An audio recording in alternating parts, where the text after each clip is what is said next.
Journalist नहीं है, ये जर्नलिस्ट नहीं है, जर्नलिस्ट नहीं है,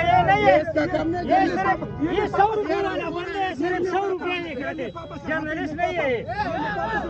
ये टोकन वाला है, ये बड़वा है, बड़वा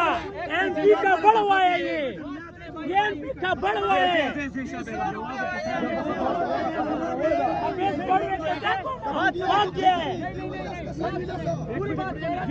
पूरी बात सुनिए, ये मेट्रिकुलेट है, इसके पास जर्नलिज्म का डिग्री नहीं है, सही है,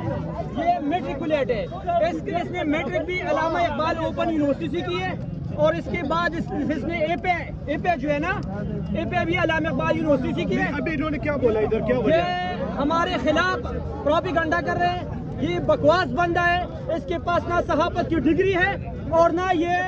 अस्सलाम वालेकुम, और ना इसके पास ये लिफाफा सहाफी है, ये जिसके पास जाता है उससे 40-50 हज़ार मंगाता है और बस बात खत्म।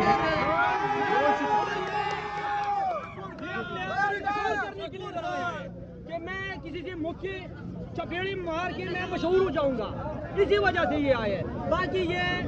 कोई भी इसको जानता तक नहीं है, ये बेगैरत बंदा है। यहाँ पे कोई पीटीआई के जो सपोर्टर्स हैं, ख़ासतौर पर नौजवान,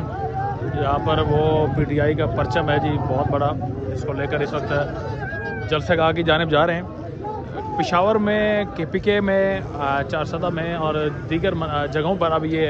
इस वक्त सुहेल अफरीदी की जानिब से जलसों का और वर्कर कन्वेंशन का आगाज़ कर दिया गया है, और इसी वजह से अब लोग जो है वो जमा हो रहे हैं। और ख़ास तौर पर इसमें अहम चीज़ ये है कि सुहेल अफरीदी अपने वर्कर्स को अपने एतमाद में लेंगे, और इसी वजह से यहाँ पर वो इस वक्त मुख्तलिफ़ जगहों पर जो है वो जलसे यहाँ पर कर रहे हैं मुख्तलिफ़ शहरों में, और उसके बाद हो सकता है कि वो ऐलान कर दें इस्लामाबाद की जाने मूव करने का। लेकिन उससे पहले यहाँ पर पीटीआई के सपोर्टर्स को पेशावर में, ख़ास तौर पर केपीके में जो है वो मुत्तहिद किया जा रहा है।